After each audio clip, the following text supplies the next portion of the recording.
નમસ્કાર વિદ્યાર્થી મિત્રો, મારી યુટ્યુબ ચેનલ લર્નિંગ વિથ હરજીવનમાં આપનું હાર્દિક સ્વાગત છે. આજે મિત્રો ધોરણ 12 માટે એક બીજો એસે આપણે આજે જોવાના છીએ. આની અગાઉના વિડીયોની અંદર આપણે માય ફેવરેટ કાર્ટૂન સિરીઝ વિશે જોઈ ગયા. આજે આપણે જોવાના છીએ માય ગ્રેન્ડ પેરેન્ટ. આ જે એસે છે મિત્રો, ધોરણ 12ની અંદર જે ચોથો યુનિટ આવે છે એડજસ્ટમેન્ટ, એ રિલેટેડ છે. અને એ પાઠની અંદર આપણને ખબર છે નાના અને નાની વિશે વાત કરેલી છે. તો એના રિલેટેડ આ એસે છે અને એ એસે આપણે અહીંયા મેં બનાવવાનો પ્રયાસ કર્યો છે.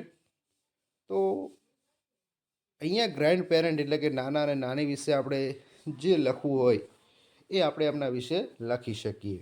અહીંયા જે એસે છે એની અંદર મેં નાના વિશે અથવા દાદા દાદી વિશે પણ આપણે લખી શકીએ. તો અહીંયા પોઈન્ટ્સ આપ્યા છે જુદા જુદા, અને પોઈન્ટ રિલેટેડ આપણે એને માટે એસે બનાવવાનો હોય છે. જેમ કે name, age, health, qualities, time spend for each other, breakfast, lunch, dinner, visit place like temple, river, garden, his અથવા હર. એટલે કે તમે નાની વિશે લખતા હોય તો હર વાપરી શકો. Her love and care for you, you love and care for him. તમે એમની શું કાળજી રાખો છો, તમારી કાળજી શું રાખે છે. તો એ રિલેટેડ આ એસે છે અને જે પોઈન્ટ્સ આપ્યા છે અને એ પોઈન્ટ સંદર્ભે આપણે એસે લખી શકીએ. તો અહીંયા મિત્રો એક શરૂઆત કરીએ એસે લખવાની એક કોટેશનથી. એક કોટેશન લખ્યું છે મેં અહીંયા કે આન્સર એટલે કે nobody can do for little children what grandparents do. They sort of sprinkle stardust over the leaves of the little children. એક કોટેશન લખ્યું છે કે મિત્રો જે ગ્રાન્ડ પેરેન્ટ્સ જે નાના બાળકો માટે કરી શકે એ બીજું કોઈ ના કરી શકે. અને એક જે બાળકો છે એમના ઉપર એક લાગણીઓનો વરસાદ, છંટકાવ એ ગ્રાન્ડ પેરેન્ટ્સ જ કરતા હોય છે. તો આ એક સારું એવું કોટેશન છે. આના સિવાય પણ તમને જે યોગ્ય લાગતા હોય ગ્રાન્ડ પેરેન્ટ્સ વિશે એ કોટેશન તમે લખી શકો અને નિબંધ લખવાની શરૂઆત કરી શકો. આગળ આપ્યું છે બીજા એક પેરેગ્રાફની અંદર, ફર્સ્ટ પેરેગ્રાફની અંદર કે there are many members in the my family but my grandfather is the most special to me. કહેવાય છે ને કે મારા કુટુંબની અંદર તો આપણા ઘણા બધા સભ્યો હોય, એમાંથી સૌથી શ્રેષ્ઠ હોય તો એ મારા ગ્રેન્ડફાધર છે. હિઝ નેમ ઇઝ ખાલી જગ્યા, એટલે કે હિઝ નેમ ઇઝ બ્લેન્ક. એટલે મેં અહીંયા નામ નથી લખ્યું કારણ કે હું પોતાના દાદાનું અથવા નાનાનું નામ લખું એ યોગ્ય નથી. તમે પણ તમારા નાનાનું નામ લખી શકો છો. હી ઇઝ ખાલી જગ્યા યર્સ ઓલ્ડ, તેઓ કેટલા વર્ષના છે, એની ઉંમર કેટલી છે એ પણ તમે જાતે લખી શકો છો.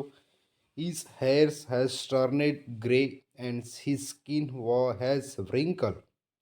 તો એમના જે હેર છે એ થોડા, કારણ કે ઉંમર થાય એટલે મિત્રો વાળની અંદર પણ પરિવર્તન આવતું હોય છે અને એના જે ચામડી છે, સ્કિન છે, એ થોડીક વ્રિંકલ, કરચલીઓ જેવું પડતું હોય છે ઉંમર પ્રમાણે.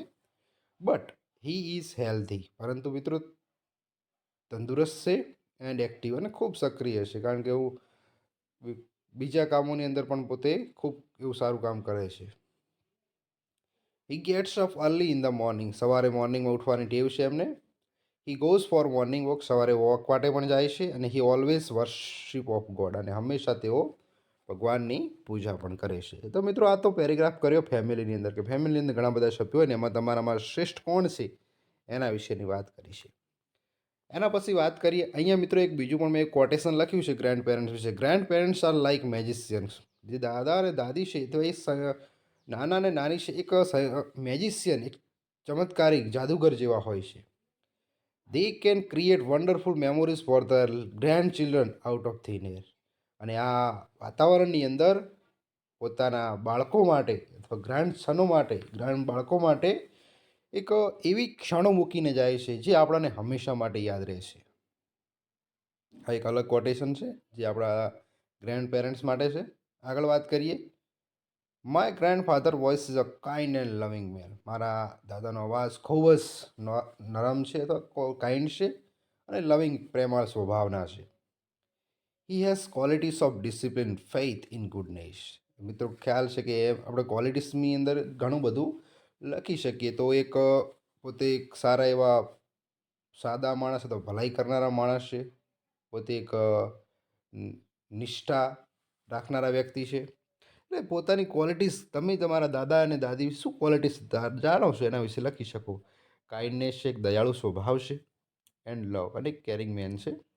Is a retired English teacher. હવે મિત્રો અહીંયા મેં રિટાયર્ડ ઇંગ્લિશ ટીચર લખ્યું છે કારણ કે આપણે એસે ઇંગ્લિશમાં લખવાનું છે. એવું નથી કે હું લખું જ તમારે તમે લખી શકો, પણ તમને યોગ્ય લાગતું યા રિટાયર્ડ ઇંગ્લિશ ટીચરની જગ્યાએ રિટાયર્ડ આર્મી ઓફિસર, બીજા પણ જે વ્યવસાયો છે એને રિલેટેડ લખી શકો છો.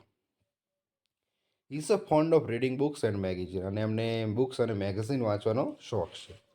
ઈ care for everyone in the family, અને તે દરેક લોકોની ઘરમાં કાળજી રાખે છે.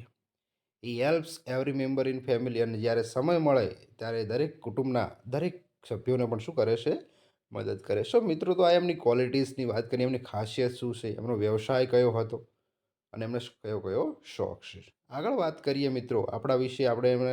આપણો સમય ફ્રી હોય છે ત્યારે આપણે શું કરીએ છીએ. I pass the most of time with him whenever I am free. એટલે જ્યારે હું ફ્રી હોઉં છું ત્યારે મોટા ભાગનો સમય એમની પાસે પસાર કરું છું. He tells me stories of Ramayana the Mahabharata, એટલે કે એવું આપણા જે પવિત્ર ગ્રંથો છે રામાયણ અને મહાભારત, એના વિશે અમને વાર્તાઓ પણ કહે છે.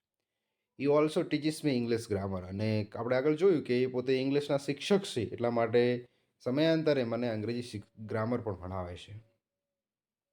Is my friend, philosopher and guide. તે મારા મિત્ર, ફિલોસોફર, તત્વજ્ઞાની અને એક સારા એવા માર્ગદર્શક છે જેના પાસે હું ગાઈડન્સ લઈ શકું છું. We always take our breakfast, lunch and dinner together, અને અમારી રોજિંદી પ્રક્રિયાઓ છે, બ્રેકફાસ્ટની હોય, લંચની હોય, એ અમે સાથે કરીએ છીએ. We also go to the river bank, temple and enjoy the fun a lot, અને અમે એમની જ્યારે સાથે જઈએ છીએ, મંદિર હોય, રિવર બેંક હોય, તો એની જ્યારે જઈએ છીએ ત્યારે ખૂબ આનંદ માણીએ છીએ. We also go to the public garden together every week, અને દર અઠવાડિયે અમે પબ્લિક ગાર્ડનમાં પણ જઈએ છીએ. We also work together in garden and we plant different trees and take care of them, અને જે હવે પબ્લિક ગાર્ડનની અંદર જઈએ છીએ તો ત્યાં આગળ જુદા જુદા વૃક્ષોનું પણ વાવેતર કરીએ છીએ. વાવેતર તો કરીએ છીએ, પણ સાથે સાથે જ્યારે જઈએ છીએ ત્યારે એની કાળજી પણ રાખીએ છીએ. We also talk about my school and my friends, અને હું હંમેશા એમને મારા મિત્રો અને મારા શાળાઓ વિશેની વાત કરું છું. We also talk about dress, hobbies, games like and dislike, અને મને શું પસંદ છે, એમને શું પસંદ છે, એ ડ્રેસ હોય, હોબીઝ હોય અથવા ગેમ હોય, એ બંનેની અમે પસંદ અને નાપસંદની વાત અમે બંને સાથે કરીએ છીએ. તો મિત્રો, આ એક એમને અને મારા વચ્ચે, એટલે કે ગ્રાન્ડ પેરેન્ટ્સ અને આ ગ્રાન્ડ ચિલ્ડ્રન વચ્ચે શું સંબંધ હોય અને બંને કઈ કઈ પ્રવૃત્તિઓ સાથે કરે છે એના વિશેનો પેરેગ્રાફ છે, અને જે પણ એક સારી રીતે લખવાનો પ્રયાસ કર્યો છે. આગળ વાત કરીએ. I always respect my grandfather. હું હંમેશા મારા દાદાની અથવા નાનાની રિસ્પેક્ટ કરું છું. I will always follow his instruction, અને હંમેશા એમની જે સૂચનાઓ હોય એમનું પાલન કરું છું. આઈ લવ હિમ ટુ મચ. હું એમને ખૂબ પ્રેમ કરું છું.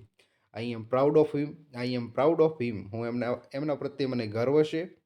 વોટ અ લવિંગ ગ્રાન્ડફાધર હિઝ. એ તો કેટલા પ્રેમાળ ગ્રેન્ડફાધર છે. I would like to say. તેથી જ મારે ગ્રેન્ડફાધર વિશે મારે કહેવું હોય તો હું કહું, એટલે કે અહીંયા એક છેલ્લી પંક્તિઓ આપી છે કે ઓ ગ્રેન્ડપા, વી આર ધ પરફેક્ટ. અરે ગ્રેન્ડપા, આપણે તો પરફેક્ટ પેર છીએ, એક એવી જોડ છીએ.